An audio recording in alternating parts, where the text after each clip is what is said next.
அதுல நானே நிறைய டைம் வந்து அசிங்கப்பட்டிருக்கேன். எந்த அடைத்தடி சம்பவம் நடக்கல சார். நடந்துச்சு சார். நடந்துச்சு சார். நடக்கலாமா? நீங்க எதையாவது இல்லாததை இருக்கும்பீங்க, இருக்கிறத இல்லம்பீங்க. இது உங்களுக்கு வேலை. அது மாதிரிலாம் நடக்கலாமா? மயிலாடுதுறையிலேருந்து வந்திருக்கேன், நேரத்தை செலவு பண்ணிட்டு வந்திருக்கேன். விஜயை பற்றிலாம் பேசி என் டயத்தை வீணாக்காதீங்கம்மா. தயவு செஞ்சு விஜயை பற்றி பேசி என் டயத்தை வீணாக்காதீங்கம்மா. காலத்துல சன் பிக்சர்ஸ்ல நிறைய விஜய் படம் தானே சார் போட்டுட்டு இருந்தீங்க. சன் டிவி எடுத்தாலே 6 மணி ஷோனா விஜய் படம் தான். 10 கேள்வி எழுதிட்டு கேட்கறது ஈஸி, பதில் சொல்றது கஷ்டம். இல்ல நீங்க ஆதரிக்கக்கூடிய அமித்ஷா இல்ல, அமித்ஷாவோட தாத்தா எந்த சா வந்தாலும் திமுக ஒன்றும் பண்ண முடியாது. நீங்க பாட்டுக்கு சங்கி சேனலை பார்த்துட்டு சங்கி மாரியே கேள்வி கேட்டீங்கன்னா நான் அப்புறம் மங்கி மாரி தான் பதில் சொல்லுவேன். காவி சட்டை போட்டிருக்கீங்க. காவி சட்டை இல்லம்மா, இது வந்து ப்ரௌனும் சேப்பும் கலந்த சட்டை. இன்று நம்முடன் திராவிட சிந்தனையாளர் டாக்டர் ராமசேயோன் இணைந்திருக்கிறார். வணக்கம் சார். வணக்கம்மா. சார், இப்போ வந்து திமுகவில் நேற்று 5000 மகளிர்களுக்குன்னு போட்டிருக்கீங்க சார். அதாவது அது தகுதியுள்ள பெண்களுக்குன்னு சொல்லியிருக்கீங்களே சார். அது மீதி இருக்கவங்களாம் இப்போ தகுதி இல்லாத பெண்களா சார் கருதி இருக்கீங்க? அதாவதுமா 2021 இந்த திராவிட மாடல் ஆட்சி பொறுப்பேற்கக்குள்ள கடந்த 2011லேருந்து 21 வரை தமிழக அரசினுடைய கஜானாவை காலி செய்து சென்று விட்டார் எடப்பாடி பழனிசாமி. நிதிநிலை மிக மோசமாக இருந்த சூழலில் ஓரளவு நிதிநிலையை சரி செய்து தேவையானவர்களுக்கு நிதி கொடுக்க வேண்டும், உதவி செய்ய வேண்டும் என்ற சீரிய நோக்கத்தில் இந்த பெண்களை எல்லாம் தேர்ந்தெடுக்கப்பட்டு இன்றைக்கு அரசால் மாதந்தோறும் நிதி வழங்கப்படுகிறது. ஒரு அதிரடியை நம்முடைய திராவிட மாடல் ஆட்சியினுடைய நல்லாட்சி நாயகர் திரு முத்துவேல் கருணாநிதி ஸ்டாலின் அவர்கள் ஒரு அறிவிப்பை வெளியிட்டார். எப்பயுமே அறிவிப்பு வெளியிட்ட பிறகு தான் அந்த அனுகூலம் மக்களுக்கு கிடைக்கும். ஆனால் மகளினுடைய கணக்கு, அவருடைய வங்கி கணக்குகளில் 5000 ரூபாய் வரவு வைத்த பிறகு தான் அறிவிப்பே வெளிவந்தது. அனைவருக்கும் ஒரு ஆனந்தம், குறிப்பாக தமிழ்நாட்டு பெண்களுக்கெல்லாம் பேரானந்தம். அதே நேரத்தில் எதிர்க்கட்சி தலைவர்களுக்கெல்லாம் பேரதிர்ச்சி. அதாவது சொல்லுவாங்க, பாரதிய ஜனதா கட்சியை சேர்ந்தவங்க எங்கள் மோடிக்கு மட்டும்தான் சர்ஜிக்கல் ஸ்ட்ரைக்கு தெரியும்னு. உண்மையிலே நேற்று திரு முத்துவேல் கருணாநிதி ஸ்டாலின் அவர்களுடைய அறிவிப்பு ஒரு அரசியல் உலகத்தில் ஒரு மாபெரும் சர்ஜிக்கல் ஸ்ட்ரைக்கு. எதிர்க்கட்சிகள் எல்லாம் நிலைகுலைந்து மக்கள் எல்லாம் ஆனந்தமாக கொண்டாடி கொண்டிருக்கிறார்கள். ஆனால் எதிர்கட்சிகள்லாம் கேட்குறது வந்து இந்த போராட்டம் பண்ணிட்டு இருக்காங்க, சம வேலைக்கு சம ஊதியம் வேணும்னு சொல்லி. அவங்களுக்குலாம் வந்து பணம் கொடுக்க முடியலை, வந்து இப்போ பெண்களுக்கு மகளிருக்கு கோடைக்கால எல்லாம் சொல்லி கொடுத்துருக்கீங்களேன்றது தான் எதிர்கட்சிகளோட கேள்வியாகவே இருக்குது. அதாவதுமா, தேர்தல் நெருங்கும் சமயத்தில் இந்த போராட்டங்கிறது ஒரு இயல்பான ஒன்று. கடந்த காலங்களிலும் தேர்தல் நேரத்தில் பார்த்தீங்கன்னா நிறைய போராட்டங்கள் நடந்தது. ஆனால் அந்த அதிமுக ஆட்சி காலத்தில் நடந்த போராட்டங்களை எல்லாம் நீங்கள் கம்பேர் பண்ணும்பொழுது இப்போது திமுக ஆட்சி காலத்தில் நடக்கக்கூடிய போராட்டங்கள் மிக மிக குறைவு.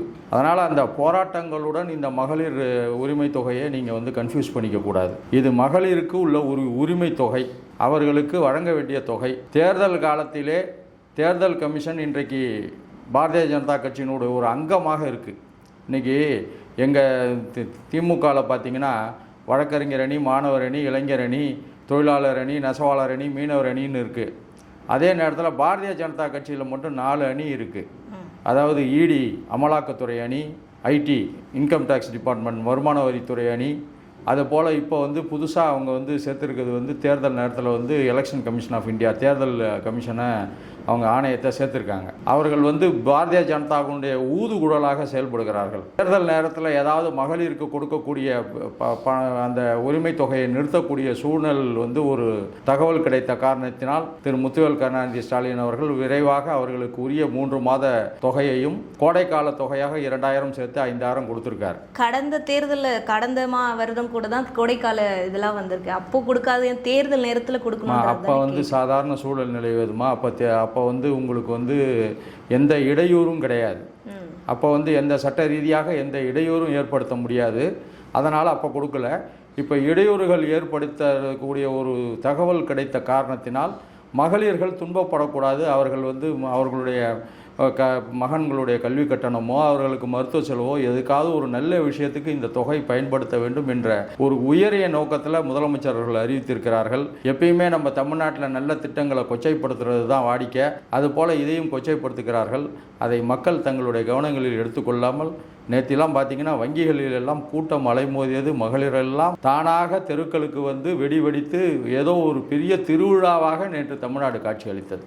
சார் இப்படி சொல்கிறீங்க, ஆனால் மத்திய அரசு சொல்லுது நாங்கள் வந்து நிறைய நிதி கொடுக்குறோம், அப்போல்லாம் நிதி தரலன்னு சொல்கிறீங்க. அப்போ இந்த 5000 ரூபாய் கொடுக்கறதுக்கு நிதி எங்கேருந்து வந்துருச்சுன்ற கேள்வி. எங்கம்மா மத்திய அரசு நிதி கொடுத்தாங்க? எங்கே கொடுத்தாங்க? தொடக்கப்பள்ளிக்கு கொடுக்க வேண்டிய நிதி 3000 கோடி கொடுக்கவில்லை. மெட்ரோ ரயிலுக்கு வேண்டிய திட்டங்களுக்குள்ள நிதி கொடுக்கல. அதேமாரி ஜல்ஜீவன் திட்டத்துக்கு கொடுக்க வேண்டிய நிதி கொடுக்கல. பல நிதிகளை கொடுக்கவில்லை என்றாலும் கொண்டு வர திட்டத்துக்குலாம் நீங்க ஸ்டிக்கர் ஒட்டிக்கிறீங்கன்றதுமே அதெல்லாம் எந்த திட்டம்னு ஒரு குறிப்பா சொல்லுங்க. தோழி விடுதிக்குலாம் வந்து நீங்க நாங்க கொண்டு வந்த திட்டத்தை அவங்க அகில இந்திய அளவில் அதை வந்து கொடுக்குறாங்க. நாங்க கொண்டு வந்த திட்டம் அது.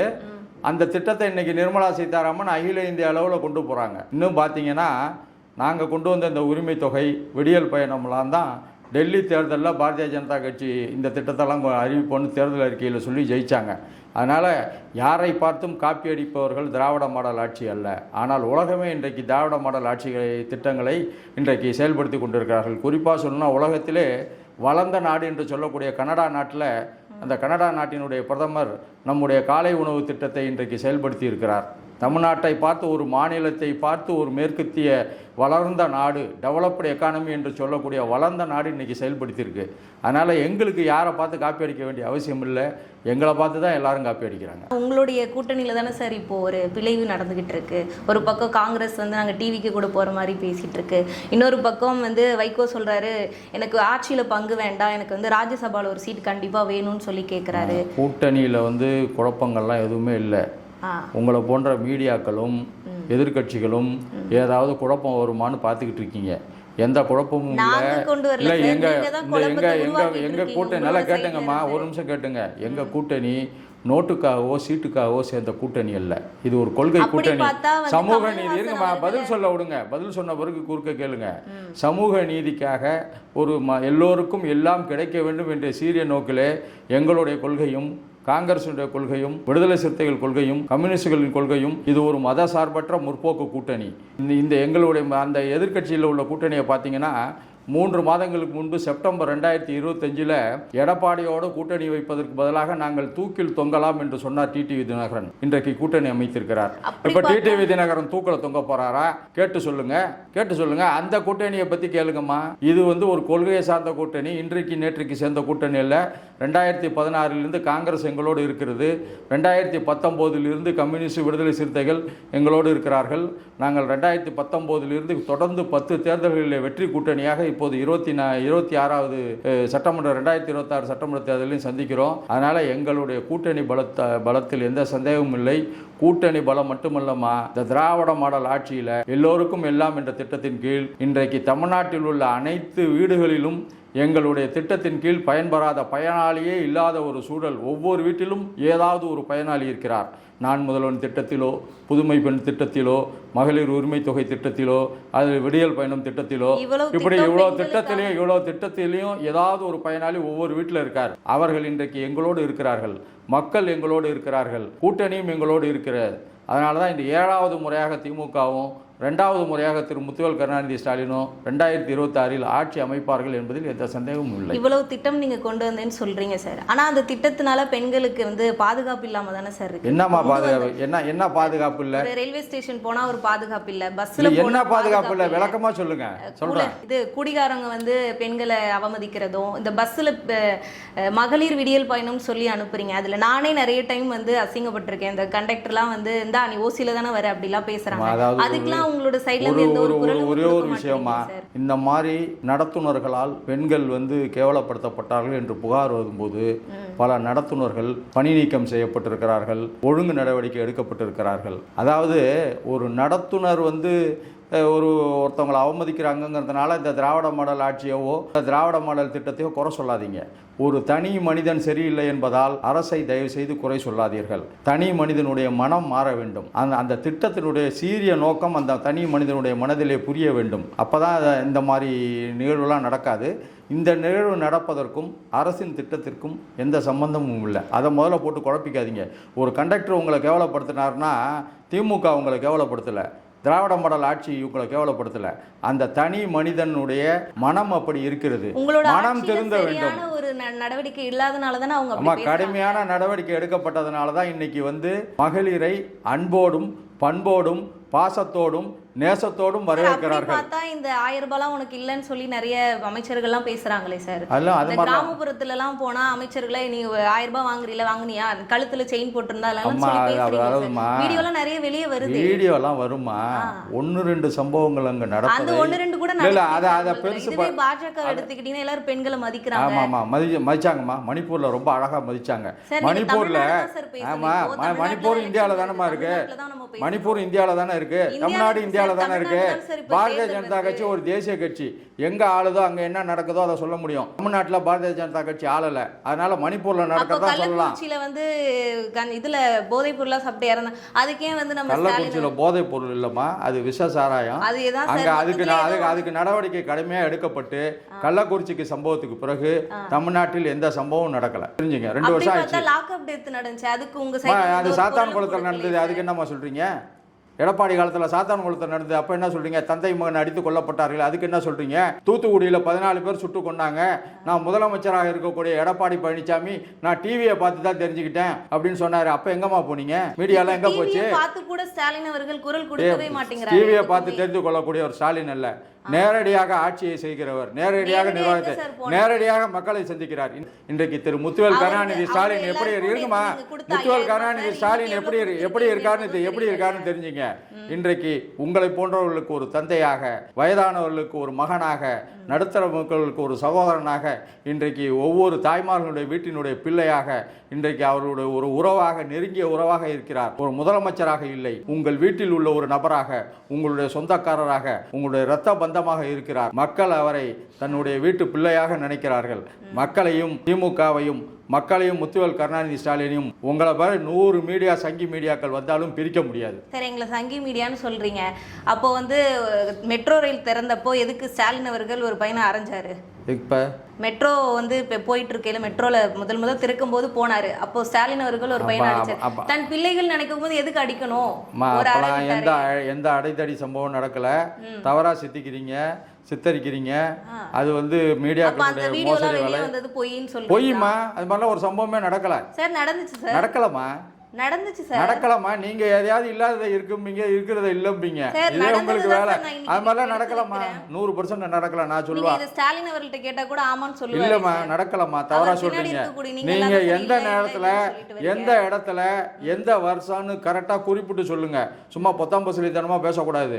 நீங்க எந்த நேரத்துல, எந்த இடத்துல, எத்தனை மணிக்கு, எங்க நடந்ததுன்னு சொல்லுங்க. நான் விளக்கம் சொல்றேன். சும்மா அவர் அரைஞ்சாரு போனாருன்னு சொல்லாதீங்க. அவர் நாட்டினுடைய முதலமைச்சர். நீங்க பேசக்குள்ள ஜாக்கிரதையா வார்த்தைகளை வந்து பார்த்து வைக்கணும். அவர் வந்து சாதாரண நபர் இல்ல. முதல்வருக்கு வந்து குழந்தை அவருக்குள்ள மரியாதை கொடுக்கணுமா? நீங்க தேவையில்லாம சும்மா அவர் மேல புழுதி வாரி தூட்டுறீங்க. அந்த மாதிரி சம்பவம் நடக்கலாமா? தேதி வாரியா சொல்லுங்கம்மா, விளக்கம் சொல்லுங்கம்மா. நீங்க இல்லையா சார்? இல்லம்மா, நான் தமிழ்நாட்டில் தான் இருக்கேன். நான் வெளிநாட்டுக்கெல்லாம் போல.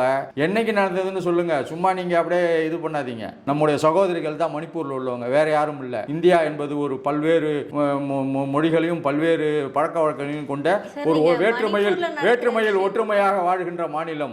30 கோடி முகமுடையால், மொய்ப்பொரு ஒன்றுடையால், செப்புமொழி 18 எனில் சிந்தனை ஒன்றுடையாள்ங்கிற மாதிரி நம்ம எல்லாம் இந்தியர்கள். நம்ம சகோதரிகள் மானபாக்கப்படுத்தார்கள். நம்ம சகோதரிகள் கேவலப்படுத்தப்பட்டார்கள். அதுக்கு உங்களோட பதில் என்ன? மீடியாவோட பதில் என்ன? உங்களுக்கு அம்ட்டது பூரா திமுக. மழை பெஞ்சாலும் திமுக, வெயில் அடித்தாலும் திமுக, விவசாயம் பொய்ச்சு போனாலும் திமுக, வெள்ளம் வந்தாலும் திமுக, இயற்கை சீற்றம் நடந்தாலும் திமுக. திமுகவை குறை சொல்லியே வாழ்ந்து கொண்டிருக்கிறீர்கள். ஆனால் உங்களுக்கு திமுக எந்த நல்லது செஞ்சாலும் தப்பாக தான் தெரியும். ஆனால் இன்றைக்கு மக்கள் எங்களோடு இருக்கிறார்கள். எங்களை ஆதரிக்கிறார்கள். எங்களையும் மக்களையும் பிரிக்க முடியாது. ஏன்னா நாங்கள் மாளிகையில் இருந்து மக்களை பார்க்கவில்லை, மக்களோடு மக்களாக இருந்து பார்க்கிறோம். அதனால தான் எங்களுக்கு மக்கள் பிரச்சனை தெரியுது. அதனால தான் நாங்கள் சொன்னதை மட்டுமல்ல, சொல்லாததை கூட இன்றைக்கு செய்திருக்கிறோம். சார், அப்போ வந்து விஜய் அவர்கள் ஏன் வந்து திமுகவை எதிர்க்கிறாங்க? தூய சக்தி விஜய்னா யாருமா? அதாவது பார்ட் டைம் பகுதி நேர அரசியல்வாதியாக அரசியல் நுழைந்து இப்பொழுது ஒரு கௌரவ நடிகர்னு சினிமாவில் கேள்விப்பட்ட மாதிரி கௌரவ அரசியல்வாதியாக 30 நாட்களுக்கு 40 நாட்களுக்கு ஒரு மண்டலத்துக்கு ஒரு முறை மக்களிடம் தோன்றி இந்த ஒரு பஸ்ஸில் ஏறிட்டு பேசுகிறாரு. அந்த விஜயை தானமா கேட்குறீங்க? அவர் யோக்கியதையை போன வாரம் கேள்விப்பட்டீங்கல்ல, 1.5 கோடி வரி ஏய்ப்பு செய்தது வந்து தவறு அப்படின்னு சென்னை உயர்நீதிமன்றம் கண்டிச்சிருக்கு. இவரெல்லாம் ஊழலை ஒழிக்க போறாரு, திமுகவை ஒழிக்க போறாரு, திமுகவை ஒழிப்பேன், திமுகவை நசுக்குவேன், திமுகவை வேரோடு பிடுங்குவேன், திமுகவை குழி தோண்டி புதைப்பேன் என்று சொன்னவருக்கெல்லாம் மணிமண்டபங்கள் கட்டி அவர்களுக்கு நினைவஞ்சலி செலுத்தியது திமுக. அதனால் எங்களுக்கு விஜய்லாம் ஒரு பொருட்டே இல்லை. விஜய் பேச்செல்லாம் ஒரு பேச்சாமா? பெண்களுக்கு பாதுகாப்பு இல்லைன்னாரு. நேற்று அவர் கூட்டத்துக்கு வந்துட்டு போன அத்தனை பெண்ணும் பத்திரமா தான் வீட்டுக்கு போயிருக்காங்க. நேற்று இன்னொன்று சொல்ல போனால் விஜய் நேற்று ஹாஃப் செஞ்சுரி ஸ்கோர் பண்ணியிருக்காருமா. எதுலன்னு கேட்டிங்களா? 50 உயிரை நேற்று பலி வாங்கியிருக்காரு. நேற்று 50வது உயிர். அவர் கட்சி தொடங்கினதுலேருந்து நேற்று வரையும் 49 பேர் செத்து போயிட்டான். கட்சி கூட்டத்திலையும் மாநாட்டிலையும் கலந்துக்கிட்டு. சூரஜ் என்ற வடநாட்டு இளைஞர் ஒருத்தர் 50வது பலியாக இருக்கிறார். இந்த ஆள் இன்னும் தொடர்ந்து தமிழ்நாட்டில் இருந்தார்னா இந்த பலி வாங்குறதுல செஞ்சுரி, டபுள் செஞ்சுரிலாம் வாங்குவார்.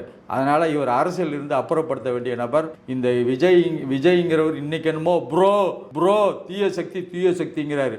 30 வருஷமாக இந்த தமிழ்நாட்டில் சினிமாக்கள் மூலம் பிளாக் டிக்கெட் மூலம் சம்பாதிச்சவர் 1.5 வருஷமாக கட்சியை ஆரம்பிச்சுக்கிட்டு கூவிட்டு இருக்காரு. அவர் கூவினாலும் கடை விரித்தார் கொள்வார் யாரும் இல்லைங்கிற மாதிரி எந்த கட்சியும் லெட்டர் பேட் கட்சி கூட அவர்கிட்ட கூட்டணி சேரல. அவர் விஜய் ஒரு தீய சக்தி. அவர் தான் தீய சக்திங்கிறதுனால அடுத்தவங்களை பார்த்து தீய சக்திங்கிறாரு. தூய சக்தின்னா அதுக்கு என்ன வழக்கம்னு விஜயை கேளுங்க. தூய சக்தினா தூய்மையா இருக்கணும். தூய்மைனா என்ன வழக்கம்னு கேளுங்க. ஒரு வழக்கமும் அவருக்கு தெரியாது. சார் இப்படி சொல்றீங்க.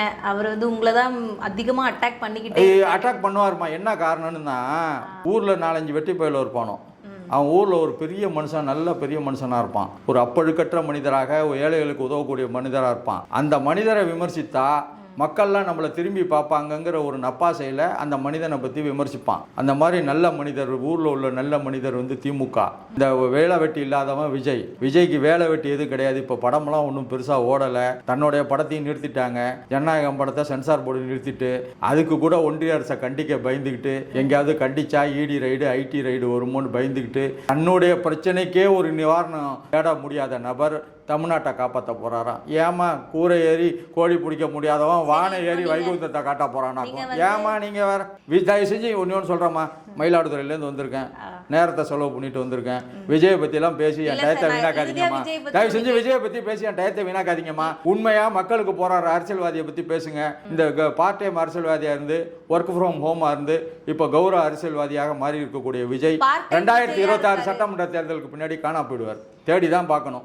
நீங்க இப்போ பார்ட் டைம் விஜய்னு சொல்றீங்க. அப்போ ஏன் விஜய்க்கே நீங்க ட்ரோல் கொடுத்துட்டு இருக்கீங்க? இப்போ முதல்வர் அவர்கள் கூட விஜய் பத்திலாம் என்னைக்காவது முதலமைச்சரோ துணை முதலமைச்சரோ விஜய்ங்கிற ஒரு வார்த்தை அவங்க வாயிலேருந்து வந்திருக்கா? எங்களுக்கு விஜய் ஒரு பொருட்டே இல்லம்மா.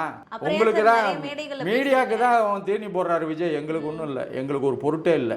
சரி, அப்படி பாக்குறீங்க. இப்ப விஜய் அரசியல்வாதி இல்லைன்னு நீங்க சொல்றீங்க. அப்ப நடிகர் விஜயா நீ நடந்த அந்த திரைப்பட விருதுக்குள்ளேயே அவரை கூப்பிட்டு ஒரு விருது கொடுக்கல? எதுக்கு? அரசியல் இருக்கு இல்லம்மா. ஒரே ஒரு விஷயம் கேளுங்க. பைத்தியக்காரத்தனமா கேள்வி கேட்குறீங்க. உங்க பைத்தியக்காரத்தனத்துக்கு இது ஒரு உதாரணம். ஏன்னா நல்ல படங்களுக்கு நேற்று விருது கொடுத்தாங்க. நல்ல நடிகர்கள் இல்ல, கேளுங்க ஒரு நிமிஷம் கேளுங்கம்மா, பதில் சொல்ல விடுங்கம்மா. கேள்விக்கு பதில் சொல்ல விடுங்க, அப்புறம் கேள்வி கேளுங்க. குறுக்க 10 கேள்வி எழுதிட்டு கேட்கறது பெருசு இல்ல. 10 கேள்வி எழுதிட்டு கேட்கறது ஈஸி, பதில் சொல்றது கஷ்டம். நேற்று நடைபெற்ற திரைப்பட விருதுகள் வழங்கும் விழா என்பது நல்ல படங்களுக்கும் நல்ல நடிகர்களுக்கும் கொடுக்கப்பட்ட விழா. விஜய் நல்ல படமே நடிச்சதில்லை, அவருக்கு எப்படி விருது கொடுக்க முடியும்? இது கூட தெரியாம நீங்க ஒரு ஆன்கரா உட்கார்ந்து இருக்கீங்க. என்னமா சொல்றீங்க? சன் பிக்சர்ஸ்ல நிறைய விஜய் படம் தானே சார் போட்டுட்டு இருந்தீங்க. சன் டிவி எடுத்தாலே 6 மணி ஷோனா விஜய் படம் தான். ஏமா விஜய்க்கு மட்டும் இல்லாம எல்லாத்துக்கும் படம் தயாரிச்சிருக்காங்க சன் பிக்சர்ஸ். சன் பிக்சர்ஸையும் இதையும் போட்டு குழப்பிக்காதீங்க. உங்களுக்கு என்னமா வயசாகுது? உங்களுக்கு வயசு என்ன ஆகுது? என்ன வயசாகுது? ஒரு புரிதல் வேண்டும் கேள்வி கேட்கக்குள்ள. சரிதா? நீங்க ஒரே மைண்ட்ல வந்துட்டீங்க. திமுகவை எதிர்த்து கேள்வி கேட்கணும். நீங்க இல்லம்மா, நீங்க ஆதரிக்கக்கூடிய அமித்ஷா இல்ல. அமித்ஷாவோட தாத்தா எந்த சா வந்தாலும் திமுக ஒண்ணும் பண்ண முடியாது. அதாவது அமித்ஷாவோ மோடியோ வந்தா நீங்க ஒரு நிகழ்ச்சி நடத்துறீங்களே, அன்னைக்கே ஏன் மறுநாள் நடத்தலாம்? இல்ல அவர் வரதுக்கு முன்னாடி நடத்தலாம். எங்களுடைய நிகழ்ச்சி எல்லாம் பல மாதங்களுக்கு முன்பு திட்டமிடப்பட்ட நிகழ்ச்சி. 4 வருஷத்துக்கு அப்புறம் தான் சார் நிறைய நிகழ்ச்சி நிறைய நடந்துகிட்டு இருக்குமா. ஒரு நாளைக்கு 4 நிகழ்ச்சியில முதலமைச்சர் கலந்துக்கிறாரு. அதுல 2 நிகழ்ச்சி நலத்திட்ட உதவிகள். அதனால முதல்ல போய் பிரெயினை கொஞ்சம் வாஷ் பண்ணுங்க. வாஷ் பண்ணிட்டு நியூட்ரல் சேனல்ஸை பார்த்து செய்தியை பாருங்க. நீங்கள் பாட்டுக்கு சங்கி சேனலை பார்த்துட்டு சங்கி மாரியே கேள்வி கேட்டிங்கன்னா நான் அப்புறம் மங்கி மாரி தான் பதில் சொல்லணும். சார் சங்கி மாதிரி நீங்கள் சொல்லிடுறீங்க. அப்போ நீங்கள் பதில் கொடுக்குறதும் வந்து ஒரு திராவிட இயக்கம் மாதிரி தானே சார் கொடுத்துட்டு இருக்கீங்க. பண்ண தப்பு எல்லாத்தையும் மறைச்சு நான் பண்ணாதுன்னு சொல்லுங்க. எந்த தப்பும் திமுக செய்யலாமா? செய்யலையா சார்? எந்த தவறும் செய்யல. தெளிவாக சொல்கிறேன், ஒன்றையும் சொல்கிறேன், நாங்கள் செஞ்சதெல்லாம் நல்லது. அது உங்களுக்கு நீங்கள் வந்து அந்த வந்து நல்லது இல்லை, ஒரு நிமிஷம் இருங்கம்மா, பதில் சொல்கிறேன். காவி கண்ணாடி போட்டு பார்க்கக்குள்ள அதெல்லாம் தவறாக தான் தெரியும். இந்த காவி கண்ணாடி அவுத்துட்டு சாதாரணமாக மக்களாக பாருங்கள், எல்லாமே நல்லதாக இருக்கும். அதனால் நீங்கள் கூட காலையில் வந்து ஏதாவது ஒரு நல்ல திட்டத்தின் கீழ் பலன் அடைஞ்சிருக்கீங்க. காவி சட்டை போட்டிருக்கீங்க. காவி சட்டை இல்லைம்மா, இது வந்து ப்ரௌனும் சேப்பும் கலந்த சட்டை. அதான் கண்ணாடியை அவுத்து பாருங்க. காவி சட்டை தான் நான் பார்த்த வரைக்கும் அது காவி சட்டை கலர். காவிங்கிற கண்ணாடி அவுத்து பாருங்க தெரியும். நான் கண்ணாடியே போடலையே சார். காவி சட்டை இல்ல, ஒரு கண்ணாடி ஒன்று போட்டிருக்கீங்க பாருங்க, அவுத்து பாருங்க. இல்ல எனக்கு கண்ணாடியே போடல. அதான்மா, காவி கண்ணாடி அவுத்து பாருங்க தெரியும். அது கண்ணாடி. ஏன்னா நீங்க ஒரு மைண்ட் செட்டப்ல இருக்கீங்க, சங்கி மங்கியா இருக்கீங்க. நம்ம என்ன செய்யறது? கஷ்டம், ரொம்ப கஷ்டம். சங்கிகளை டீல் பண்ணுறது கஷ்டம். ஆனால் அதையும் நாங்கள் வந்து லெஃப்ட் ரைட்டில் டீல் பண்ணுவோம். அது எங்களுக்கு கைவந்த கலை. சார் நீங்கள் வந்து ஆரம்பத்திலே சொன்னீங்க, கடந்த ஆட்சியில் எடப்பாடி வரைக்கும், அதாவது அப்பையிலேருந்து எடப்பாடியோட ஆட்சி வரைக்கும் 4 கோடி அந்த மாதிரி தான் வந்து கடன் இருந்துச்சு. நீங்கள் வந்து இந்த 5 வருஷத்தில் பல கோடிக்கு நீங்கள் வந்து கடன் வாங்கி வச்சுருக்கீங்களே சார். எப்படி சார்? 2021 தமிழ்நாட்டினுடைய கடன் வந்து 4.25 லட்சம் கோடி. 4 கோடி இல்லை, முதல்ல அதை தெரிஞ்சிங்க. அதனால் 4.25 லட்சம் கோடி. இப்போ தமிழ்நாட்டினுடைய கடன் வந்து 11 லட்சம் கோடி. அந்த 4.25 லட்சம் கோடிக்கும் வட்டி கட்ட வேண்டிய சூழல் இருக்குது. மக்களுக்கு நலத்திட்டங்களுக்கு செலவு பண்ணுற சூழல் இருக்குது. சம்பள உயர்வு, பல செலவுகள் இருக்குது. அதனால் 11 லட்சம் கோடி செலவினம் சம்பள உதவின்னு சொல்கிறீங்க. ஆனால் பல பேர் போராட்டம் தான் பண்ணுறாங்க. அந்த சம்பளம் நான் ஆரம்பத்தில் சொன்னேன்மா, தேர்தல் வரக்குள்ள சில போராட்டங்கள் நடக்கும்மா. அவங்களுடைய கோரிக்கையும் திரு முத்துவேல் கருணாநிதி ஸ்டாலின் கனிவோடு தீர்த்து வைப்பார். அதனால் நீங்கள் எந்த உரியும் பண்ண வேண்டாம். இந்த 11 லட்சம் கோடி இல்லை, எவ்வளோ லட்சம் கோடி வந்தாலும் திராவிட மாடல் ஆட்சி 2.0ல அந்த கடனையும் அடைத்து மக்களுக்கு எல்லாம் கொடுத்து எல்லோருக்கும் எல்லாம் கிடைக்கணும்னு சந்தோஷமா இருக்க வைப்போம். சார் இப்போ வந்து தேர்தல் வந்துருச்சு, இன்னும் ஒரு மாதம் என்னமோ தான் சார் இருக்கு. ஆட்சியை பிடிச்சிருவீங்களா? அடுத்து 200க்கும் மேற்பட்ட தொகுதிகளை வெற்றி பெற்று 2026 திரு முத்துவேல் கருணாநிதி ஸ்டாலின் 2வது முறையாகவும் திமுக 7வது முறையாகவும் ஆட்சி அமைக்கும். அதில் எந்த சந்தேகமும் நீங்கள் அடைய வேண்டாம். ஓகே சார், நிறைய கருத்துக்களை பகிர்ந்ததுக்கு மிக்க நன்றி. நன்றிம்மா, வணக்கம்மா.